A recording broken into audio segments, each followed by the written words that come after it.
Greetings, I'm Solidus-Skully, and welcome to the Fahrenheit commentary, aka Indigo Prophecy, developed by Quantic Dream, who I suppose these days are probably more known for the likes of Heavy Rain and Detroit I'm Become Human. But yeah, Fahrenheit. Probably one of the lesser talked about games in recent years, barring either that or Omicron the Nomad Soul, which is really early in their career, but yeah, this is Fahrenheit, part of the Sadness storyline, comprised solely of Monsieur David Cage, which for those of you who don't know who that is, oh you will, in actually just a few minutes, technically, because he does also make an appearance in the game, and if you're wondering why I'm talking about who David Cage even is, well, basically just consider him to be like the French, you know what, I was gonna say France and then French, and I thought, fuck it, they're both good. Either way, he's a French soundtrack designer come video game director. How exactly he got into that career path, fuck knows, but either way, he's a guy who wanted to make movies and be all about the art, but instead he was stuck making video games. Hence, Fahrenheit. Released in 2005 for the PlayStation 2 and PC, and well, I mean, I will say this, out of all the games that David Cage has made, this is by far the most interesting, and also one that goes the most off the rails, so, yeah, for those of you thinking that in Devil May Cry 3, as we covered previously, we were having just too much fun, oh, don't you worry, we've got pretension up the arse here, so we go from one extreme to another, as we, yeah, delve into what was no doubt heavily inspired by a bunch of different media outlets at the time, from The Matrix, Equilibrium, Unbreakable, and a whole bunch of other films that David Cage saw and thought, you know what, I want to make all of them. And here we go, Fahrenheit. Oh yes indeedy, it's gonna be fun on the bun, kiddos, so let's go.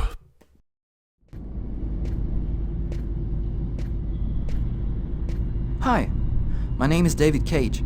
I'm the writer and director of Fahrenheit. I just thought there's a few things you should know before you get started. I'd like you to meet my friend Bob. You'll be controlling him while you're learning. Let's begin with something simple.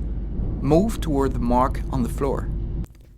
So yeah, like, pretty much all the basic moves in the tutorial segment I'm gonna cover a bit later on, in terms of, you know, what exactly constitutes gameplay, for lack of a better phrase, but, yeah, David Cage.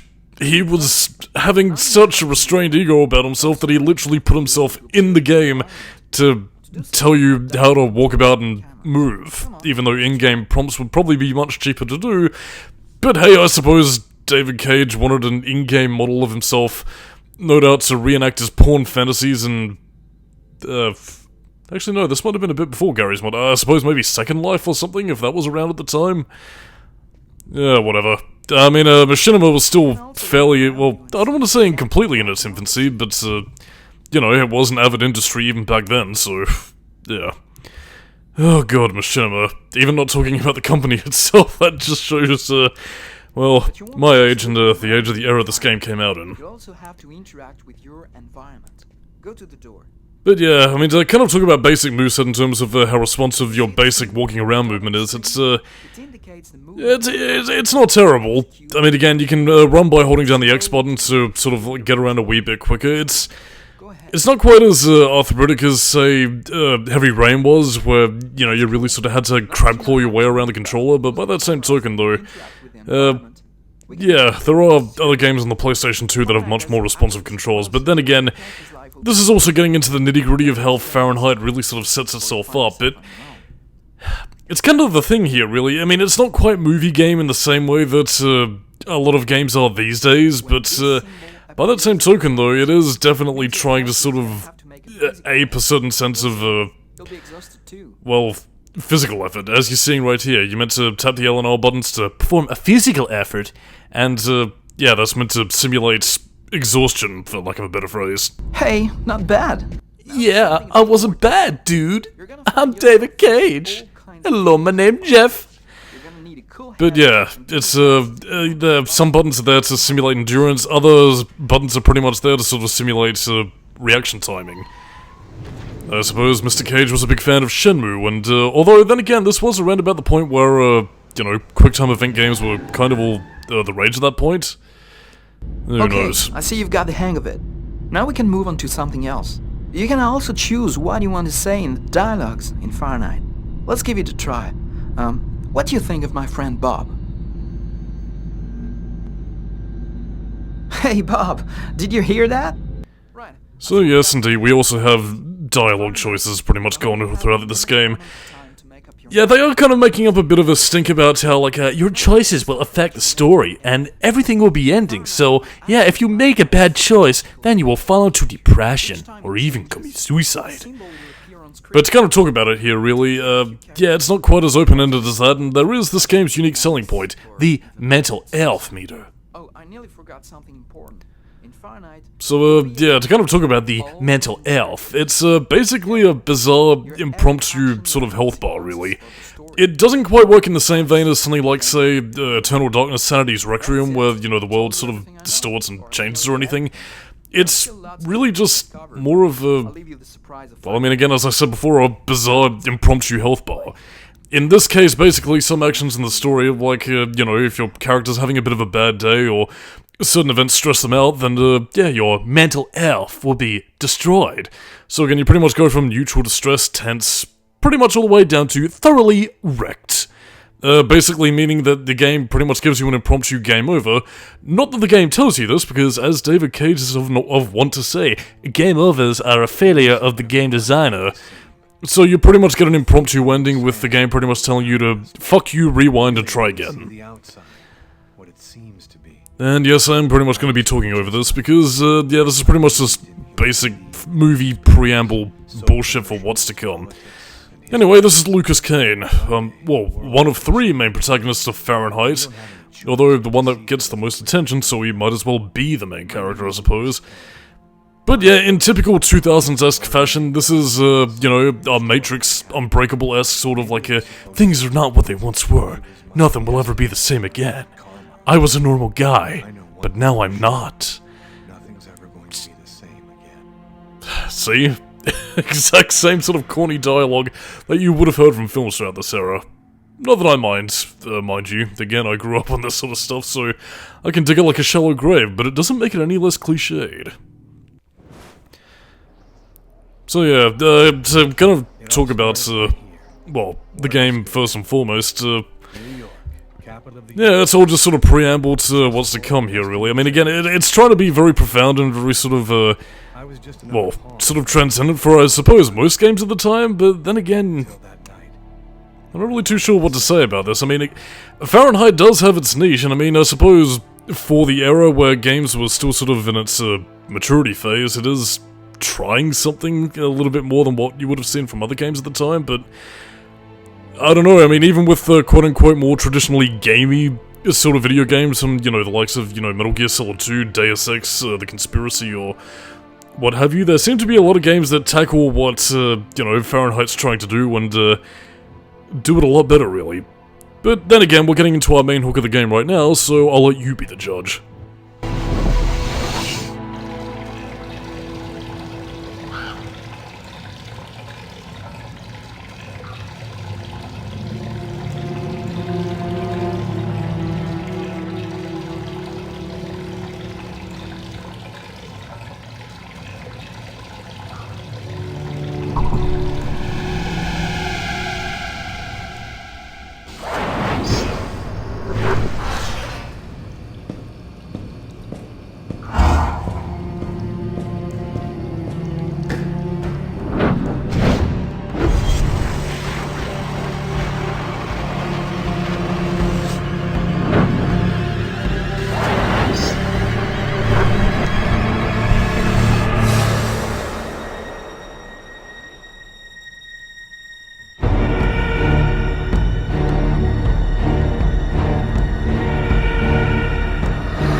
What have I done?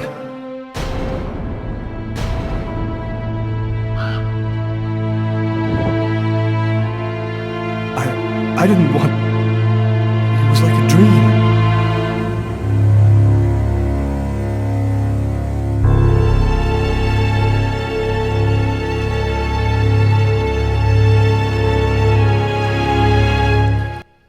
Alright, so I mean, for all my, sarcasm and snark early on, I do think that the game does have a decent hook going into it.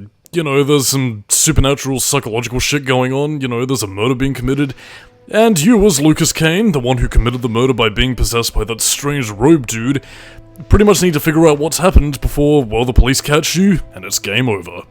That's how a story will end, but depending upon your actions, well, things may change. Now, admittedly though, as we're cleaning up the crime scene, I guess I might as well sort of talk about it. Yeah, in terms of how you pretty much play throughout the game, again, you pretty much go towards certain items and objects, you examine them, you use the right analog stick to interact with objects, left analog stick to move, and yeah, you pretty much manipulate the analog stick in a manner in which you just sort of interact with objects. In this case, again, if you're going to wash your hand, pretty much push downward on the right analog stick and yeah, pretty much do a little brushing motion as we clean the blood from this place. After all, we are a good criminal, cleaning up a mess, cleaning up a mess, cleaning up the crime scene. We left a little trail leading to the toilet. 'Cause I suppose if we left it there, then there wouldn't be a game, or at least not for a couple of days until the body stank up and was found. Depending on the evacuation smell. I don't know why I'm singing this shit. But yeah, you don't exactly get to choose where you hide the knife or anything, so yeah, Lucas pretty much hides it in a random place, but in a bit of a demonstration of like how your actions can affect the story, yeah, the beginning chapter does a pretty good showcasing of this in terms of what you can interact with, what you can do, and admittedly, I did come close to scrapping this initial playthrough because while I did record this as like a bit of a first run, I did actually go through the game multiple times as... is the sort of replay value for these sorts of games to pretty much, get multiple runs and, sort of detail the differences of what you can do while you're there, and, yeah, you do actually have a little bit of time to sort of interact with, things, and, like, I mean, again, if you want to restore some mental health points, after Lucas is quite understandably shocked and, traumatized by the fact that he just murdered somebody beyond his control, yeah, if you want to regain a few mental health points, you can actually sit down, eat his meal, have a bit of a drink of Pepsi or whatever he was drinking, and, yeah, tune on the dance, sing a song, and talk to some of the patrons. Talking to some of these patrons will reduce your mental health, because they're assholes. And, yeah, obviously you don't want to be talking to a police officer when you're noticeably disturbed and, well, linked to a crime. But yeah, anyway, I kind of picked the wrong way to talk to somebody. Calling Lucas's brother Marcus was obviously not the thing to do. But yeah, believe it or not, you can actually stay in the diner for a little bit longer if you want to, interact with a few other things, watch television, regain a few mental health points, and yeah, policeman won't actually check the bathroom stalls for some time, so yeah. Yeah, you do have a bit of time to interact and do a couple of other things, but yeah, you also have two means of getting out. If you could kind of peek a little bit over there, you did actually see the subway, which you can take, or you can go down this way and, catch a taxi and head for home. And again, if you use the, fucking mop to clean that blood leading into the bloody toilet stall, would you have found the body? I don't think so, because I'm pretty sure the evacuation smell or any sign of a corpse being there probably wouldn't have been too noticeable, so... in the end, a contrived means of getting the game's plot to start, even though Lucas probably would have been relatively in the clear, at least for, I don't know, a couple of hours to a day or two.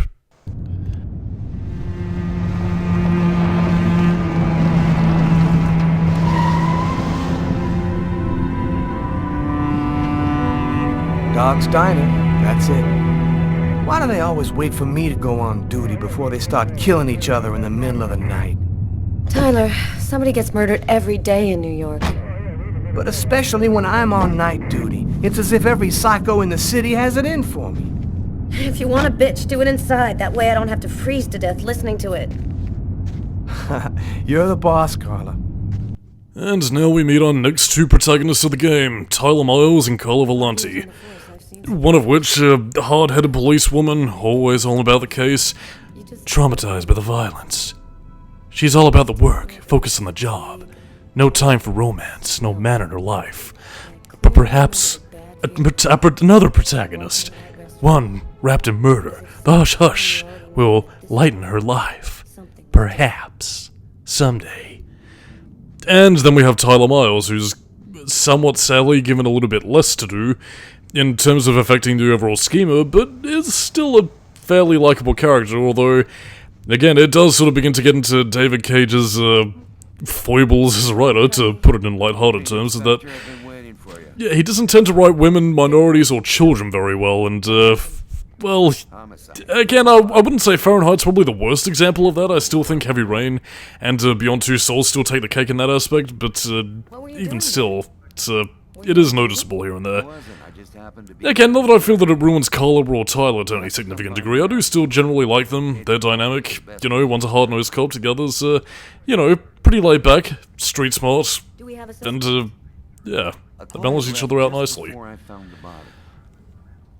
In any case, though, now you're also sort of getting into it, and one of the initial attractions to Fahrenheit back in 2005, which was, yeah, the whole idea of playing through a bit of a detective game, just given a PS2 budget, looking for clues, and generally sort of narrowing it down, really, which is kind of why I found it a little bit difficult to sort of pigeonhole Fahrenheit's genre. I mean, you could generally peg it as like something of a movie game, and again, that's not entirely inaccurate, but it's weird. It's part movie game, part point-and-click detective investigation game, and part, well, supernatural, well, I wouldn't say psychological horror, but, you know, supernatural with elements of science fiction, conspiracy thriller, and, well, I mean, again, to be honest, I think I kind of summed it up earlier. It was basically David Cage looking at all the popular movie trends of the 2000s and thinking, man, I want to do all of them, right now, in a single game, regardless of whether or not they fit. And again, does it make for a good game? I'll leave you to be the judge, but it does make for an interesting one, so I'll just leave it at that.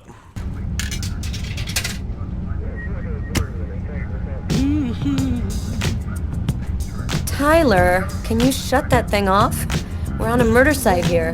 Hey, I just thought I'd chill the atmosphere a little. Okay, it's off. I better turn this off before Carla pops a vein. Oh, Carla, you white bread honky motherfucker. You just don't love the disco and the soul music. Jazz, baby, you ain't on the jazz. But yeah, as I mentioned beforehand, there are plenty of things you can do to boost people's mental health, or end up finding ways to lose it. After all, you saw Tyler getting, you know, he was getting his funk on, but Carla was like, fuck that, and yeah, that was pretty much the end of her story. But yeah, you can boost it up. Again, you can pretty much, you know, give Tyler and Carla a coffee to boost their states of mind. I mean, again, they are being called into work early in the morning, which, admittedly, as an early riser myself, I'm not exactly the biggest fan of, but, you know, needs must. I mean, we do have to work. And, how fitting at the time of recording this, it's the middle of winter and it's incredibly fucking cold. 4 degrees if my weather forecast is correct, so, yeah, Jesus Christ, I could use some of that coffee right now. But yeah, you can't view that weather report unless, of course, you're playing as Lucas, so, tough luck, Tyler, but then again, you've got a job to do.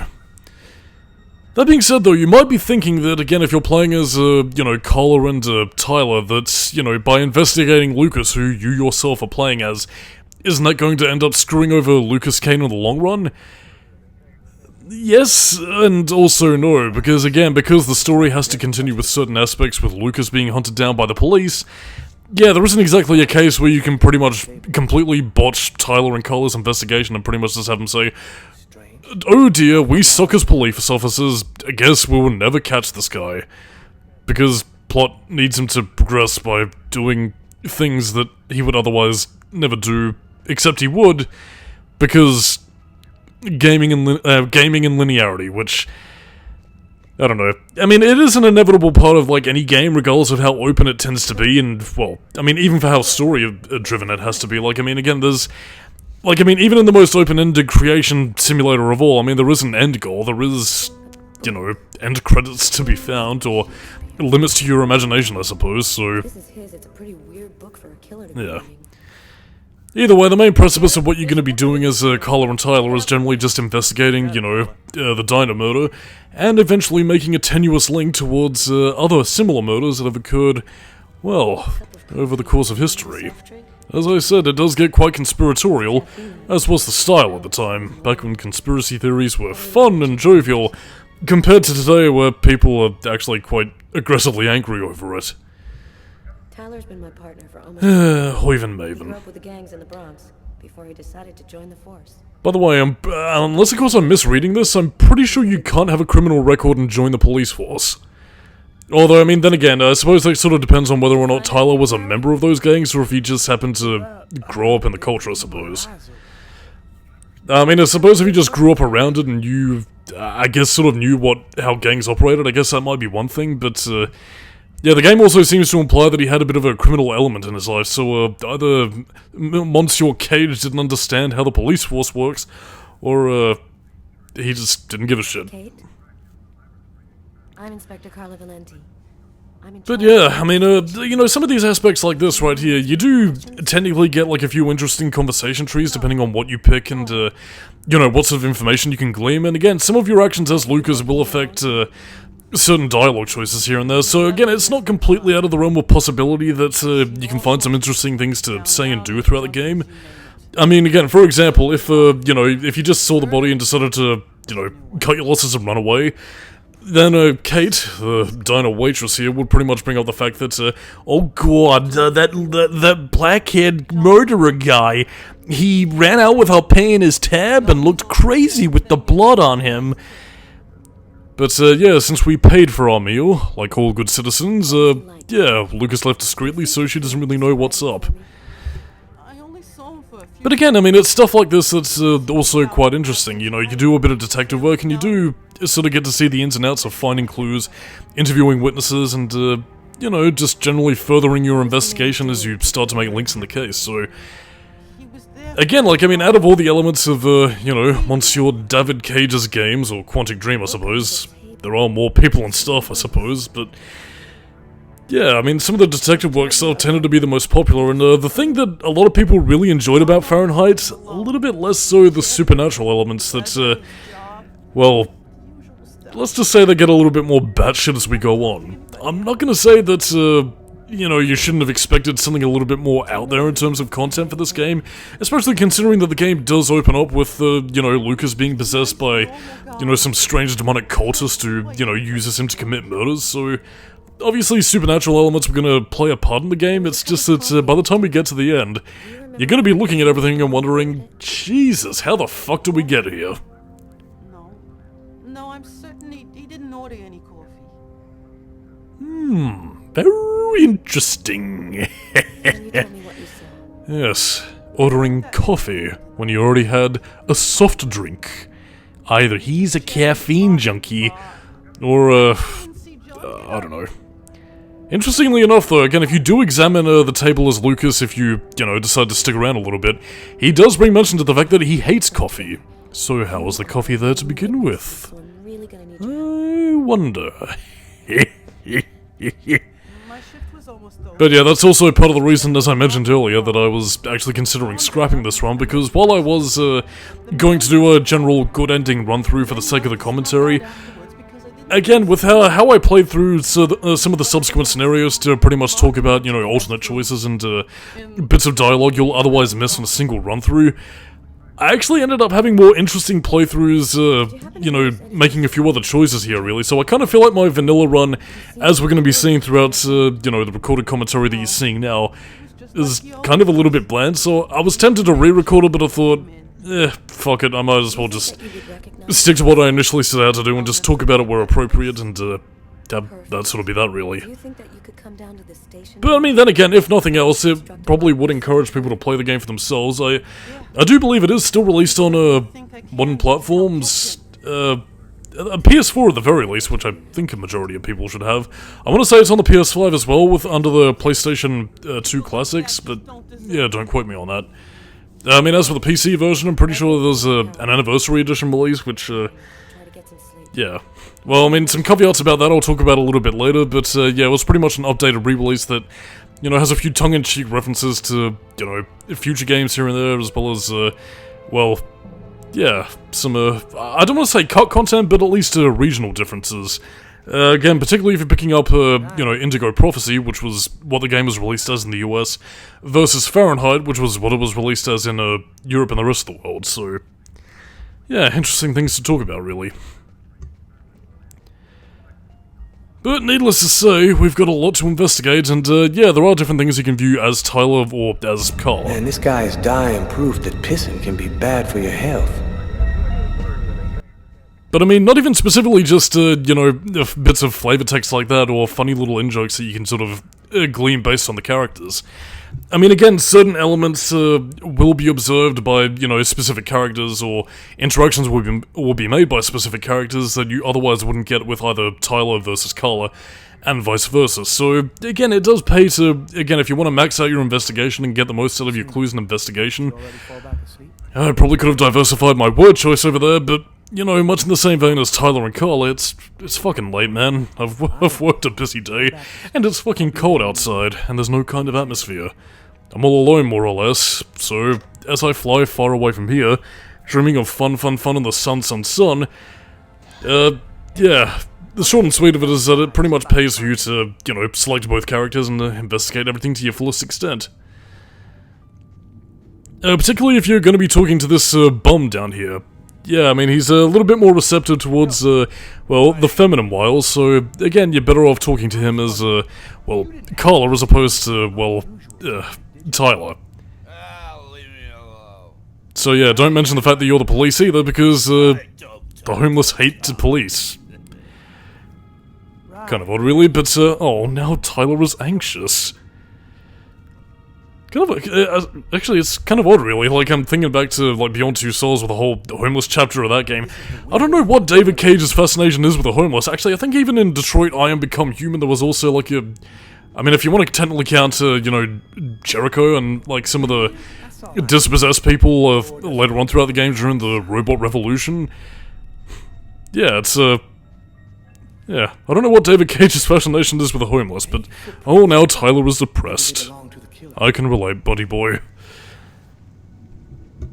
But yeah, needless to say, like, I mean, a lot of these clues are just sort of vestigial aspects that you can sort of collect that will gradually build up to it. Again, the main short and sweet of it is that, again, you have a general area that you need to investigate, and by the time you investigate it, in this case it will pretty much be the, you know, toilet stall where, you know, the victim was murdered, then you're generally free to go and pretty much progress onward. Everything else is just, stuff there to build your investigation, and, you know, things that'll eventually make a link into the overall culprits, and bada bing, you do the thing, and then Lucas goes to jail.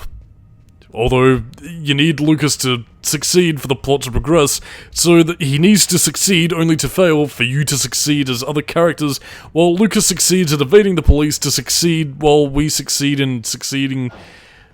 What a mess. Tyler? What? This is a restroom, isn't it?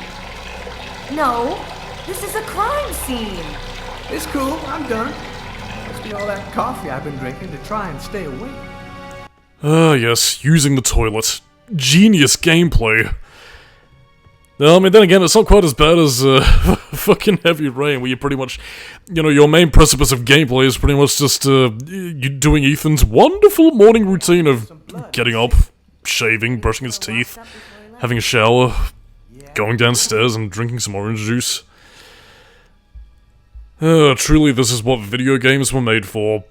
Basic life simulation things that you already do in real life, but in a game. I mean, again, I'm being a bit facetious, but I mean, again, there is a certain level of charm to, like, doing these sorts of things. I mean, again, the much touted Shenmue, as I continue to praise, you know, I do quite love, you know, doing things like this. You know, the entire game is pretty much built around, and there are elements of Fahrenheit that do sort of, ape that level of design philosophy. It just doesn't take it quite to the same level of day by day, because, well, I mean, again, you know, David Cage being influenced by the art and the films of the 2000s, you know, he's, compared to Shenmue, which sort of takes it, you know, at a bit of a day by day pace, in more ways than one, really. Fahrenheit and a lot of games that sort of ape its ilk kind of just want to jump to the action bits sort of immediately, so you'll get like a bit of a day-to-day montage kind of thing, and then immediately you'll just, get to the action bits, and, that's kind of that, really. But yeah, now we're doing the doity work. Investigating for knives, and we can't find anything. So now Tyler pretty much has dirty hands from sticking his hands in the rubbish, sticking his hands down toilets. It seems that this will require a woman's touch. Yes, that's right, Carla. Don't worry, darling, you're still pretty. Still looking beautiful. But yeah, I mean, again, if one character won't find certain clues and evidence, then another character will. Case in point being how Carla notices the blood on the mop, whereas Tyler just seemed to completely skim past it. And vice versa, Tyler pretty much deduces that the motive wasn't theft or, that he had anything against the guy, considering that his wallet and cash were left untouched, so, yeah. No trace of a struggle. It's here where we see the murder weapon. Because we gotta solve the murder. I don't understand why there would be blood here. Yes, there is blood. And of course, the more clues you find, the greater their mental health improves, so yes, hey-ho Pippendale, we have found a murder weapon. Happy joy, Colombo Volante. A table knife covered in blood. Obviously the murder weapon. The killer used his silverware to stab his victim? That would seem to indicate that the murder wasn't premeditated. Tyler, there's a knife hidden here. It might be the murder weapon. Get Garrett. Make sure he checks for prints and identifies the blood on the blade. Okay. Now, if you do choose to stick around as Lucas and, say go back to your booth, eat the meal, and, interact with a couple of the other patrons, like, there will be a few other additional lines of dialogue and clues to sort of pick up, like, blood in the booth, since, Lucas's arms were bleeding after apparently cutting himself. So, yeah, it's just a few small bits of evidence like that. You can find some blood in the snow or, additional footprints as Tyler found earlier, so... Yeah, depending on what you do, there are still a few other additional elements that you can sort of, leave to and fro, but, yeah, so long as you pretty much find what you need to find in the bathroom stall, you can pretty much just, leave and, pretty much make your way back home and go to bed. As I wish to be doing right now. But, yeah, this was just a taste of Fahrenheit to whet your appetite, so... Yeah, as we make, like, Carla and, Tyler and pretty much make our way back to the car. Yeah, we don't need to talk to those two goons. Catch you later. On that note, I am Solidus-Skully, keep it new metal, and next time on the Fahrenheit commentary, well, as you're going to be seeing right here, this is, very much a taste of what's to come.